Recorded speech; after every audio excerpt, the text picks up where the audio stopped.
What is up, gamers? It's Lombax again. Sorry I wasn't active last week. My parents were on a cruise for their 5th anniversary and also their honeymoon because they never went on a honeymoon, so they put it into one, and that's what they're celebrating.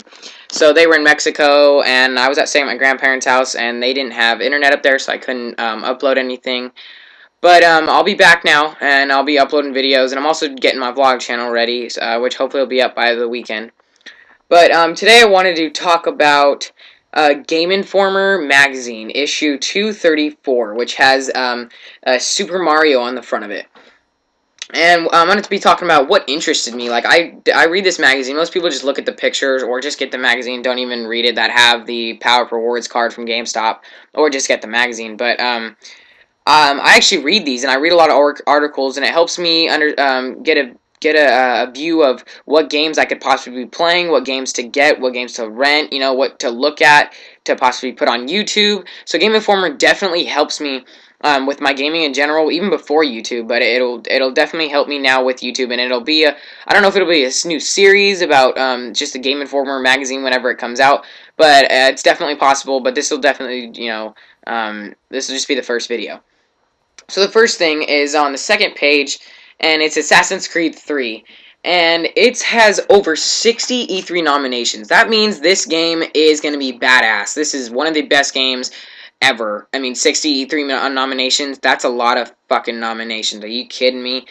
And I only played Assassin's Creed 2, but I did like the game, and I'll be jumping right into Assassin's Creed 3.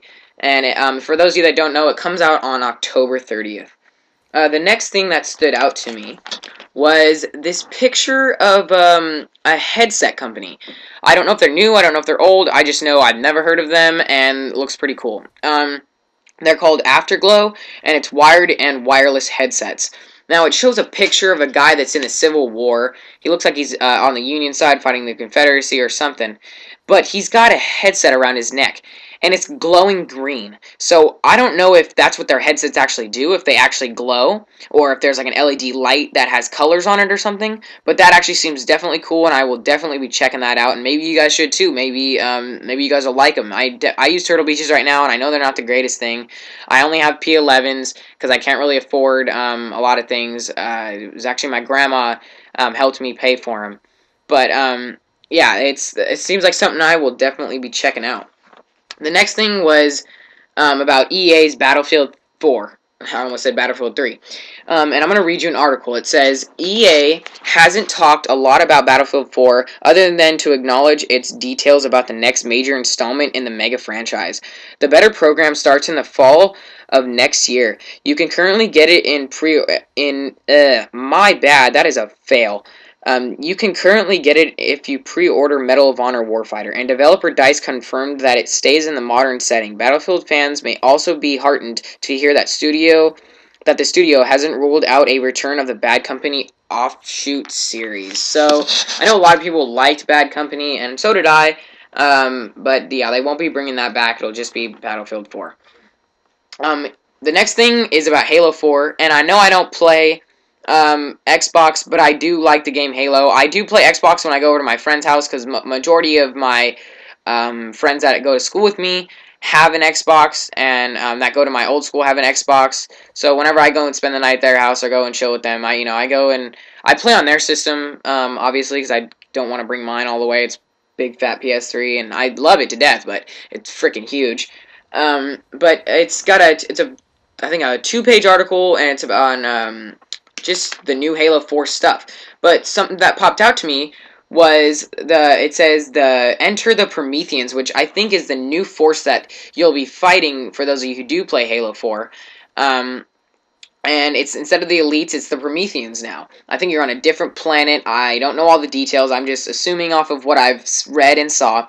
But some of the people you'll be fighting are Knight, Knight Lancer, Knight Commander, Knight Battle Wagon, Watcher, Crawler, Crawler Snipe, and Alpha Crawler. And some of the weapons that they have are the Bolt Shot, the Binary Rifle, the Incineration Cannon, Light Rifle, Suppressor, Scatter Shot, and Pulse Grenade. Now those seems like pretty badass weapons, and I also think that those should be actual weapons in our military, because I'd love to use those.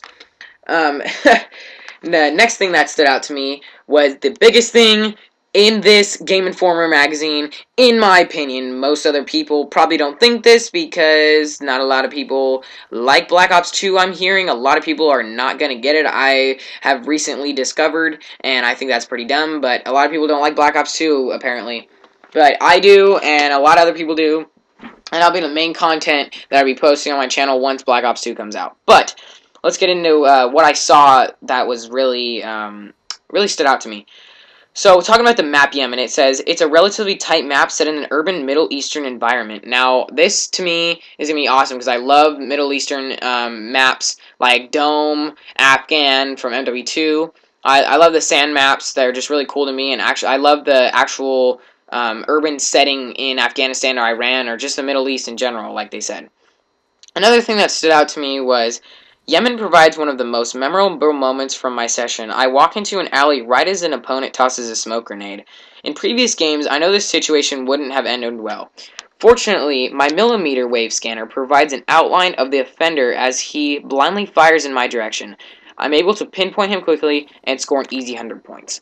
This tells me that the millimeter wave scanner is going to be a noob attachment. Everyone will be using this because they'll be trying to see you through walls, and they'll be trying to, get you before you even know it, and, that kind of sucks to me. I hope there's something to counter it, like if Assassin or Blind Eye or something counters that, because, I'll probably use it, a couple times. I won't overuse it like everyone else will. But I want to be able to use it sometimes, and that I think it's good. That's equal. If there's something that counters that makes it ineffective towards you. But I also think that it's definitely a good attachment that's added to this game. It's definitely a little newbie on that I think, but it'll definitely be a good thing that a lot of people will be using. Another thing that stood out was one of the 4 maps I played throughout the evening. Was Cargo was my favorite map. Throughout the matches, cranes lift individual crates or set them down. There are also a few crane control stations which make great sniper spots, or sniper perches. But I think that this will be a camping map, even though they say you can't camp anymore. There going to be ways to be able to camp. Even if you have to be moving, there'll be people that are barely stepping. They'll be looking out at some kind of window, barely stepping somewhere, but they'll still be camping. It won't be as bad, obviously, because you can't just corner camp. You can't just sit in a corner and just wait there for someone to come by. But I definitely think that this will be a big camp spot. So when we do get this game and we are able to play on this map, we're definitely going to have to look out in that perch that this guy is talking about for campers, because it seems like it's going to be a big camp spot. Something else that stood out to me that normally I wouldn't read or even consider, but it was the game Epic Mickey 2: The Power of Two, and it's made by, or the publisher is Disney Interactive Studios, and the developer is Junction Point Studios.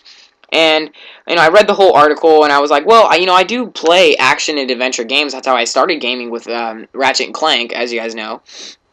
And, I'm definitely thinking about getting this game. I wouldn't say buying it, but I will rent it, or if someone of my other friends have it, which they probably won't, I'll probably borrow it from them or something, because this does, to me, seem like it might be a good game. I really don't know. I do like adventure games, and this is an action game, but I can still consider that adventure. And one of the things that stood out to me that a lot of people, why they put down games like this is Spectre, who is he's the head vice president and creative director at Warren, or his name is Warren Spector, and that's what they're talking about. So Spectre says the choices in Epic Mickey are adult choices with mature consequences, but people write off Mickey because it takes place in a cartoon world. And that is very, very true. That's another reason why I don't judge a game by its cover, and I don't judge it by, what the graphics are. I mean, obviously, I don't want the crappy PC graphics from back in the 90s. But, yeah, the last thing that stood out to me was Borderlands 2, and it sucks that I cannot get this game.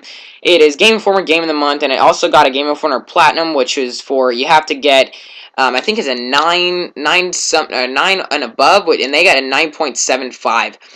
And this game is awesome. I played Borderlands 1 and it was so sexy. But one of the things that stood out to me was a new token system rewards players for completing challenges by granting stat bonuses that carry over to any character on the same profile. And that's the end of this video, guys. Subscribe to my channel, follow me on Twitter, and I'll see you guys later. Peace.